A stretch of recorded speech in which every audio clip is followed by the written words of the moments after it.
kasih Tuan Yang di-Pertua. Secara dasarnya, MUA menyokong Belanjawan 2023. MUA ingin fokus kepada 3 perkara dalam perbahasan ini. Pertama adalah rombakan game changer bagi TVET di Malaysia. Kedua adalah membina Malaysia yang kalis masa hadapan dengan tenaga hijau. Dan yang ketiga, berkenaan soal reforms yang memperkasakan institusi, a Malaysia governed by institutions and not by personalities. Supaya sesiapa pun yang membentuk kerajaan pada hari ini dan esok adalah kerajaan yang adil bagi semua. Saya mulakan dengan perbahasan isu pertama, iaitu TVET. Dalam memulakan perbahasan ini, kita perlu akui bahawa keadaan TVET negara adalah dalam keadaan yang nazak dan jauh ketinggalan jika nak dibandingkan dengan negara-negara maju. Kenapa saya katakan sistem TVET negara adalah dalam keadaan yang nazak? Saya ingin kongsikan 3 masalah dan selepas itu berkongsikan 3 solusi untuk memperkasakan sistem pendidikan TVET negara. Masalah pertama, kita lihat anak-anak TVET kita mengambil masa 5 tahun untuk belajar, tetapi apabila mereka jadi graduan TVET, gaji mereka dalam lingkungan RM1,800 saja. Mengapa saya katakan 5 tahun? Kerana anak-anak TVET bermula belajar sejak tingkatan 4 di sekolah teknikal ataupun sekolah vocational. Di sana mereka telah pun belanjakan 2 tahun. Selepas itu mereka akan lanjutkan ke institusi pengajian tinggi TVET, College Vocational, ILKBS dan banyak lagi yang lain. Secara amnya kita ada lebih 700 institusi TVET di Malaysia. Tambah itu dalam lingkungan masa 5 tahun. Tetapi lihat gaji selepas mereka jadi graduan dan membelanjakan 5 tahun masa mereka. Jikalau mereka ada SKM tahap 1 ke 3, sijil kemahiran, gaji permulaan hanya RM1,500. Jikalau mereka ada diploma kemahiran Malaysia tahap 4, gaji permulaan hanya RM1,800. Dan jikalau mereka ada DLKM, Diploma Lanjutan Kemahiran Malaysia, ini 5 tahun belajar, gaji permulaan RM2,000 sahaja. Adakah ini mencukupi? Jelas tidak. Kalau kita ingin tanya anak-anak TVET, mereka belanjakan 5 tahun masa mereka tetapi tangga gaji RM1,800 sebulan, mereka lebih rela bekerja dalam sektor gig atau terus bekerja selepas SPM di Uniqlo dengan gaji lebih RM2,300. Sebab itu bagi institusi TVET, masalahnya bukan kebolehpasaran. Kerana the employment figures melebihi 95%. Lagi tinggi daripada institusi-institusi pengajian tinggi awam. Better than public universities. Tetapi gaji mereka sangat lemah dan mengecewakan. MUA, celah, minta celahan. Saya ingin teruskan. Masalah kedua. Minta maaf, Bayan Baru. Okay. Masalah kedua, walaupun kos pengajian TVET ini lazimnya percuma, free education. Bukan saja percuma, dapat allowance lagi Tuan Yang di-Pertua. Tetapi kadar enrolment institusi TVET kita bawah 50%. Bayangkan, kita hantar anak kita kepada institusi TVET, percuma tak payah bayar. Setiap bulan dapat allowance RM150.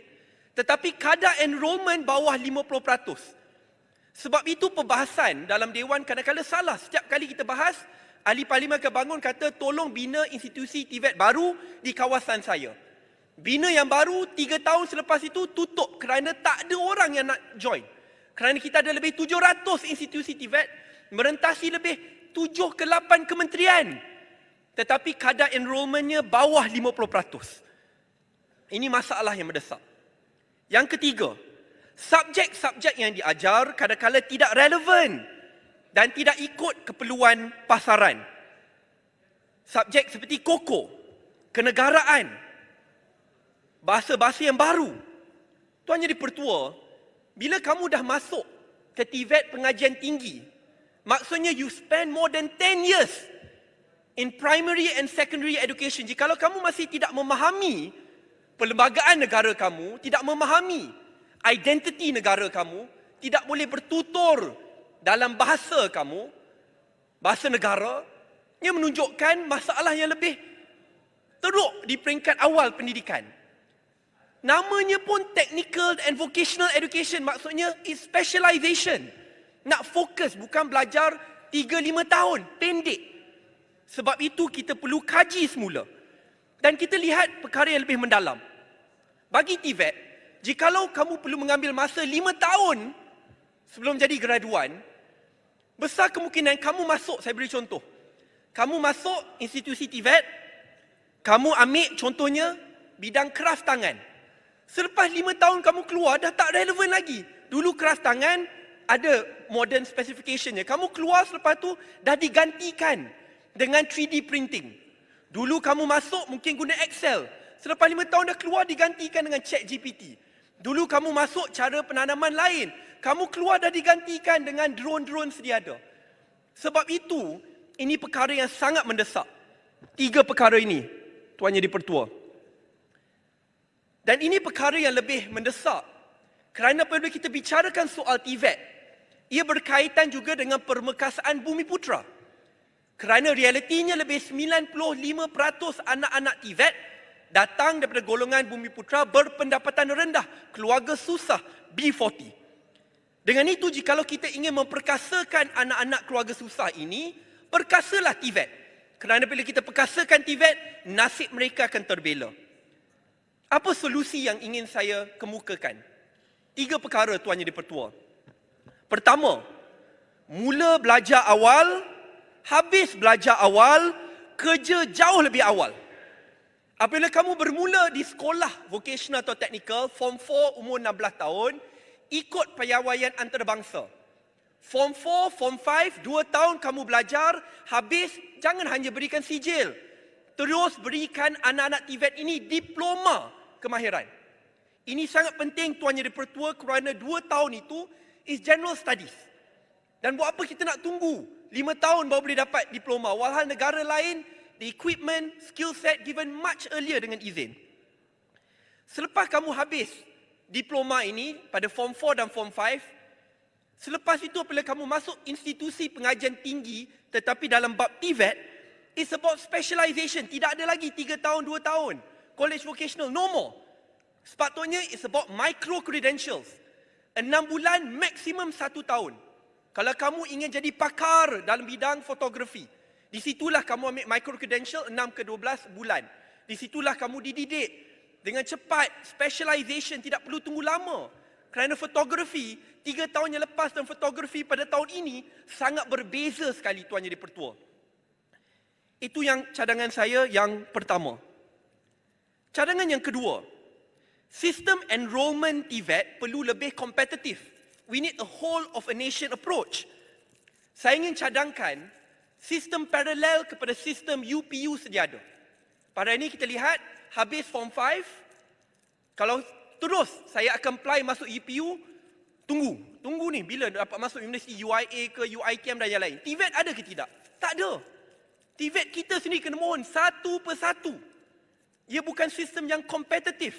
Kita patut berikan image bahawa UPU TVET ini sama dengan universiti awam. It is as prestigious. Tunjukkan kebolehpasaran TVET A, institusi TVET A, B dan C. Tangga gaji graduan mereka. Kerjasama dengan syarikat-syarikat terbesar. Barulah it becomes a lot more competitive and dynamic. Kita adakan sistem alternatif sebegini untuk meletakkan kadar kemasukan TVET itu sama dengan universiti-universiti awam dan swasta di Malaysia. Saya rasa ini sangat penting kerana ia menangani masalah perangkap hutang pendidikan. Apa perangkap hutang pendidikan ini? Di mana anak-anak yang tercicir tidak dapat masuk ke sistem UPU, kolej-kolej swasta akan dapat data mereka. Selepas dapat data mereka, hantar surat tawaran, kata mereka diberikan beasiswa tetapi adalah pinjaman PTPTN. Selepas itu masuk kolej swasta, keluar tak ada kerja, kalau ada pun gaji sangat rendah. Walhal anak-anak ini, jikalau ada alternatif UPU bagi TVET ini, dapat masuk saluran TVET. Percuma, dapat lagi allowance, keluar insya-Allah gaji jauh lebih baik. Cadangan yang kedua. Cadangan yang ketiga adalah untuk mewujudkan teaching factory di semua institusi TVET. Saya setuju dengan saranan Yang Amat Berhormat Perdana Menteri, di mana dia akan bekerjasama dengan syarikat-syarikat besar Petronas, Berjaya, YTL dan banyak lagi yang lain. But let's take it a step further. Bukan sahaja di beberapa tempat, tetapi di semua institusi TVET, kerana kita ada lebih 700 Tuan Yang Dipertua. More than 700. What can we do? Kerana sistem teknikal, jobs which are based on technical know-hows, perlukan sistem teknologi. Sistem teknologi ini kos pelaburannya, capex-nya sangat tinggi. Apabila saya berkhidmat di KBS dulu, kita terus lakukan teaching factory. Apa teaching factory ini? Saya beri contoh, di ILKBS di Pekan, kita terus kerjasama dengan syarikat-syarikat aeroangkasa. Kamu belajar 2 tahun. Tahun pertama, kamu belajar ikut your technical know-how. Tahun kedua, syarikat itu dah masuk ke dalam ILKBS ni, dah buat pelaburan bersama, sebab kita nak beli peralatan yang berteknologi tinggi ni, kosnya sangat tinggi. We do a shared system. So kirakan mereka dah seperti baru masuk factory ke dalam institusi TVET itu sendiri. Kos kita kongsikan, habis saja 100% pekerjaan berimpak tinggi, gaji tinggi. Itu teaching factory yang saya ingin cadangkan. Sebab itu Tuan Yang Dipertua, apabila saya bincangkan soal TVET ini perkara yang sangat penting kerana ia melibatkan masa depan negara kita.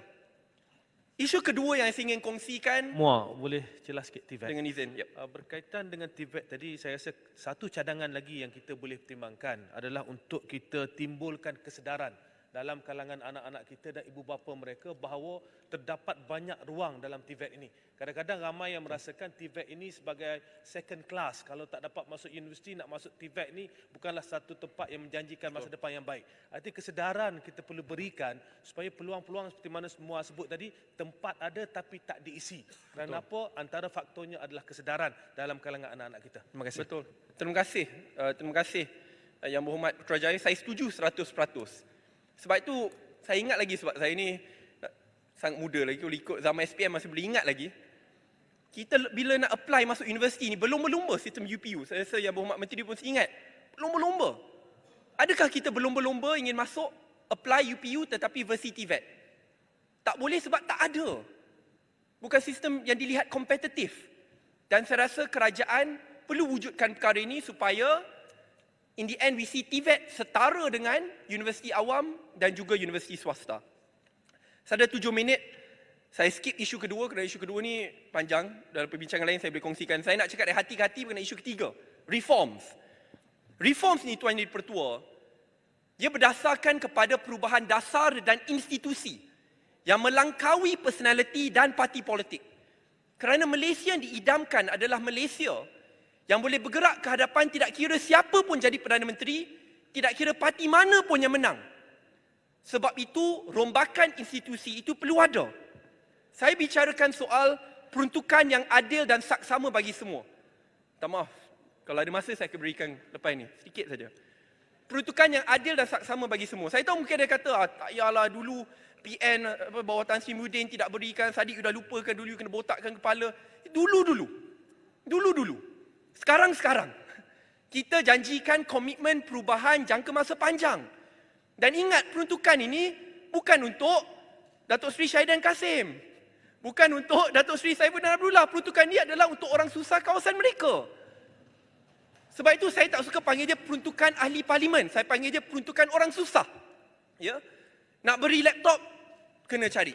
Betul jalan raya, bina dewan sekolah apabila tiada.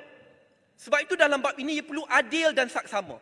Kerana harapannya 5-10 tahun akan datang, jikalau kerajaan berubah, kita pula akan komplain. Saya ingat dulu, bila kita dalam pembangkang ni tak dapat, kita marah. Ini kerajaan tidak adil, ini kerajaan yang kejam. Kita tukar, kita pula teruskan benda yang sama. It's not right. Tidak betul dan tidak adil. Sebab itu saya rasa perlu ada perubahan. Ini bukan sekadar soal peruntukan Tuan Yang Dipertua. Ia soal perundangan juga. Institutions. Saya dah bicarakan soal berikan Parliament Service Act supaya Parlimen independen. Soal reforms SPRM dan juga PDRM dan lain supaya tidak lagi dikawal oleh kuasa-kuasa politik. Tidak lagi diletakkan di bawah Jabatan Perdana Menteri. It reports straight to Parliament. Ini perkara yang penting. Kalau tidak, hari ini kita menang, lawan kata ini pendakwaan politik. Esok diorang menang, kita kata ini pendakwaan politik. Dia takkan habis Tuan Jadi Pertua. Dan akhirnya politik di Malaysia sangat toksik dan divisif. Saya boleh katakan ini kerana I went through it. Saya sendiri lalu Tuan Jadi Pertua. Orang kata kes-kes melihat kontrak. Saya punya kes melibatkan parti lama saya. Kawan-kawan masih ada di sini. Tetapi I don't hold any personal feelings. Nothing against them. Kerana akhirnya saya percaya kepada institusi kehakiman. Tetapi bayangkan jikalau saya boleh diminta oleh pegawai penyiasat. Ni I can say it openly kerana saya dah kata di mahkamah. Namanya ada, audio recording pun ada. Audio recording. Syed Saddiq sokong Tan Sri Muhyiddin Yassin lah. Tan Sri Muhyiddin yang bawa kamu dalam politik. Kita pun marah SPRM dah jadi alat politik. Pegawai penyiasat. Tetapi saya tak marah dia. Saya tak marah SPRM, saya tak marah bersatu. Tetapi saya tak nak apa yang dilakukan kepada saya dilakukan kepada lawan saya pada masa yang akan datang. Ubah sistem. Supaya akhirnya dia ada badan siasatan yang adil, sistem pendakwaan yang adil, we reform the whole system completely. Tetapi perlu ada a package of reforms. Perubahan AUKU, SPRM, AGC, peruntukan yang adil kepada negeri-negeri pembangkang kerajaan, all of this in one package. Saya agak yakin kalau kita berjaya lakukan, ketegangan dalam Dewan ini dapat dikurangkan. The toxicity in Malaysian politics can be reduced. Dan dalam bab itu akhirnya menang bukan parti A, parti B, parti C, tetapi rakyat. Kerana ubah kerajaan, kalau tiba-tiba Datuk Seri Syahidan kata, oh kita nak tarik balik, habis semua maki dia. Itulah baiknya reforms. Kerana dia tak ikut parti politik. Dan saya katakan ini kerana saya ingat apabila saya perjuangkan isu undi 18. Ni saya nak jawab di sini secara terbuka. Kerana ramai kata secara peribadi kepada saya, tertutup. Kawan-kawan politik di meja kerajaan kata, alah, kamu bawa undi 18, tengok undi 18 sokong pihak sebelah sana. Ini masalahnya Tuan Jadi Pertua. Bila orang lihat reforms daripada sudut satu parti politik. Reforms ini hanya untuk menangkan A, menangkan B, menangkan C. Tak pernah terlintas kat minda saya bila perjuangkan satu reforms itu hanya untuk menangkan parti A, parti B, parti C. Ia adalah untuk seluruh rakyat Malaysia. Kalau reforms itu mengikut untuk menangkan satu parti, oh hari ini kita gembira je menangkan kita, esok je kalahkan kita, kita tutup reforms tu. Tak boleh. Itu tidak betul. Sebab itu Tuan Jadi Pertua, dalam bab ini, khususnya bagi anak-anak muda, jangan pelekehkan mereka. Jangan katakan bahawa mereka ini tidak berpendidikan, mereka ini hanya perlu ikut, telunjuk, kena brainwash saja sebegitu. So pada tahun 2018, ada kita kata benda itu. Oh mereka kena brainwash, sebab mereka sokong kita. It's not right. Sebab itu dalam bab ini, kita hormati pandangan, betulkan mana yang silap, tambah baik, focus on governance, on helping them, making Malaysia better. Saya agak yakin mereka akan kembali sokong kita semula. Itu adalah cadangan saya kerana reforms ini melangkaui parti politik, melangkaui kerajaan sedia ada, supaya akhirnya Malaysia yang maju adalah Malaysia yang dipimpin oleh institusi-institusi yang kuat. Dan saya yakin Tuan Jadi Pertua, kenali Yang Amat Berhormat Perdana Menteri, berdekad berjuang untuk merubah sistem ini. Saya berharap inilah keutamaan bagi kerajaan pada hari ini. Saya faham ini kerajaan perpaduan. Tetapi isu-isu mustahak perlu diberikan keutamaan supaya kita tidak mengulangi kesilapan yang lepas apabila kita hanya menyesal apabila kita berada di meja pembangkang. Terima kasih. Adakah MUA bersetuju bahawa sejarah politik kita ini terlalu personality oriented dan amat sedikit policy orientedness yang menyebabkan saudara juga menyokong reformasi ini? Kena jawab, saya setuju. Sebab memang masalahnya sekarang, dia bila terlalu personality oriented, orang boleh berubah, sistem kekal, melangkaui personality tersebut. Sebab itu saya berharap bahawa Yang Amat Berhormat Perdana Menteri fokus kepada institusi. Kerana kita mungkin tidak bernasib baik, orang-orang yang akan datang mungkin tidak ada niat yang sama. Dan akhirnya, bila niat tidak sama, dasar yang lama dikekalkan, kita akan berada dalam keadaan yang sangat sukar. Tetapi sambil saya tekankan perkara ini, nasihat saya kepada kawan-kawan di meja pembangkang, kalian juga mengawal beberapa negeri. Jadikanlah negeri tersebut sebagai permulaan kepada reforms ini. Saya setuju tadi, yang Muhammad mana? Gopeng ke tadi? Siapa yang kongsikan? Peruntukan yang adil. Peruntukan yang adil di negeri-negeri masing-masing. Berikan kepada semua pembangkang. Kalau boleh mulakan akta pendanaan politik. Tetapi di peringkat negeri, mulakan. This must all be done supaya akhirnya kita boleh compete. Bukan ke bawah tetapi ke atas. Dengan negeri ke persekutuan ke negeri. Sebelum saya rumus sedikit saja daripada Putrajaya. Berkaitan dengan reformasi institusi tadi, satu perkara yang seperti mana Muar sebut, kita nak negara ini bergerak ke depan dalam konteks sistem sebuah negara sebagai sebuah institusi besar. Dan dalam konteks ini juga, perkara ini dipersetujui oleh sahabat-sahabat di sebelah sana ketika berada dalam pembangkang dalam keadaan di mana Perdana Menteri tidak sepatutnya memegang jawatan Menteri Keuangan. Saya rasa ini critical component paling penting dalam negara ini yang kita semua perlu bersetuju untuk kita pastikan bahawa Perdana Menteri tidak seharusnya memegang jawatan sebagai Menteri Keuangan. Saya setuju. Perkara ini jikalau boleh dicadangkan, saya tidak boleh katakan saya faham apa yang Yang Amat Berhormat Perdana Menteri lalui kerana dalam situasi kerajaan perpaduan, ketidakstabilan, penubuhan kerajaan pada peringkat awal, so I cannot say that I know what he went through. Tetapi apa saya boleh katakan, jalan ke hadapan. Jikalau dalam Dewan ini kita boleh persetujui dan kemukakan akta yang menginstitusikan supaya Perdana Menteri akan datang tidak akan mengambil portfolio Menteri Kewangan itu, saya rasa itu adalah jalan yang baik. Dan ini bukan perkara baru. Pernah dicadangkan beberapa tahun yang lepas. Dan saya agak yakin ini saya rasa untuk apa yang boleh berlaku pada Perdana Menteri juga. Saya agak yakin, saya rasa mungkin Yang Berhormat Pak Agos sebelum ni bekas Perdana Menteri mungkin gembira sekarang yang dia tak pegang portfolio Kementerian Kewangan. Kalau dia pegang, saya rasa apa dah jadi daripada bab pendakwaan politik orang kata kan. Itu masalah. Boleh gulung. Sebab itu pemisahan tu ada kebaikannya juga. Untuk pastikan bahawa negara baik, sistem semak imbang tu baik. Dengan itu Tuan Yang Dipertua, 30 saat untuk rumuskan. Malaysia yang ingin kita bina adalah Malaysia yang dibina dengan institusi-institusi yang melangkaui pemimpin politik, yang melangkaui parti politik. Supaya apabila kita berada dalam kerajaan atau pembangkang, kita dapat lakukan tanggungjawab dengan adil dan akhirnya rakyat juga yang mendapat nikmatnya. Kerana kita lihat lawan kita itu juga sebagai sahabat untuk membina negara yang lebih maju. Kerana itulah negara Malaysia yang maju untuk kita semua. Terima kasih Tuan Yang Dipertua. Terima kasih. Yang Hormat Speaker, Saya jemput Yang Hormat Speaker, ini adalah ucapan yang terbaik yang kasih. kami pihak PN